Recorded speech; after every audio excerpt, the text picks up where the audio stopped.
Yahobu, Bapak Ibu Pendeta, Sinenge, Majelis dan warga Gereja Amin, ini adalah channel YouTube Sinode Gereja Amin. Karena itu, bagi yang mencintai Gereja Amin, tontonlah, subscribe, like, dan bagikan. Gereja Amin yang tangguh, mandiri, dan peduli. Tuhan Yesus memberkati.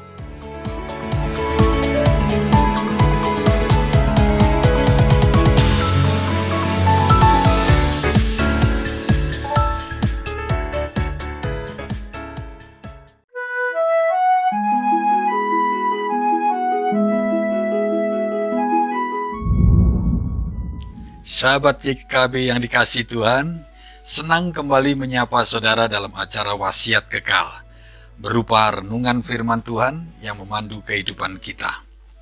Saya Pendeta Sabto Edi Raharjo dari Gereja Bethel Indonesia Pejaten, anggota PGIW DKI Jakarta.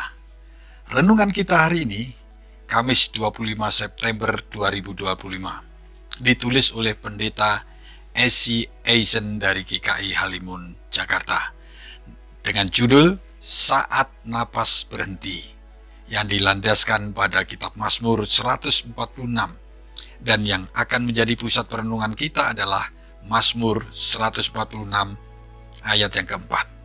Sebelum kita merenungkan, marilah kita berdoa bersama-sama. Tuhan, terima kasih untuk ayat yang Kau berikan bagi kami semua hari ini, dan kiranya kami boleh dimengertikan tentang arti dan ketika kami merenungkan setiap firman-Mu Tuhan, sehingga itu semua mengingatkan dan berbuah dalam kehidupan kami, bukan hanya merenungkan mengingatkan, tapi juga mengajar kami dalam banyak hal kehidupan ini. Terima kasih Tuhan, di dalam nama Yesus kami siap diberkati dengan perkataan-perkataan firman-Mu Tuhan. Haleluya, amin. Sahabat, saya akan bacakan untuk kita Mazmur 146 ayat yang keempat. Dengarkanlah firman Tuhan. Apabila napasnya berhenti, ia kembali ke tanah. Pada hari itu juga lenyaplah segala rencananya. Sahabat, Michael adalah seorang pengusaha ternama yang membangun kerajaan bisnisnya dari nol. Ia bekerja keras mencapai puncak kesuksesan.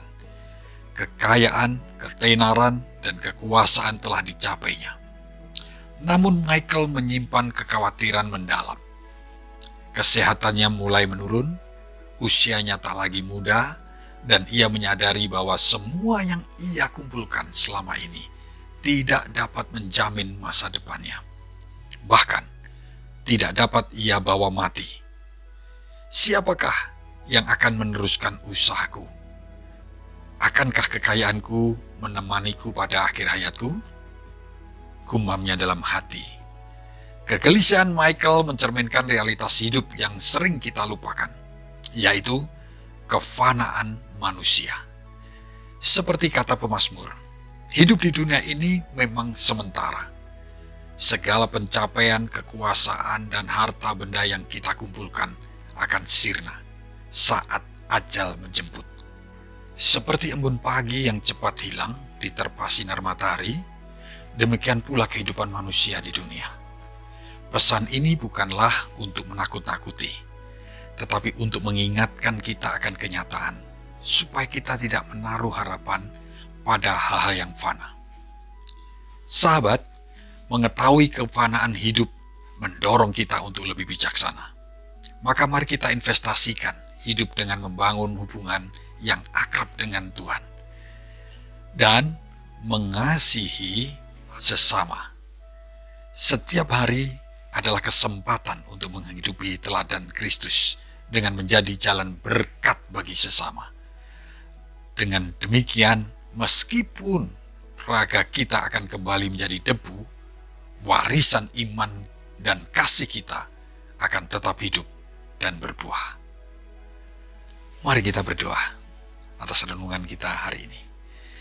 Tuhan, terima kasih Engkau mengingatkan kembali tentang kefanaan hidup kami, keterbatasan kami, bahwa kami tidak akan hidup selama-lamanya, Dan biarlah selama kami Engkau berikan kesempatan untuk hidup di dunia ini, kami merenungkan hidup kami setiap hari untuk bukan hanya diberkati Tuhan, tapi hidup kami juga mampu dan terus dan harus menjadi berkat buat semakin hari semakin kepada banyak orang.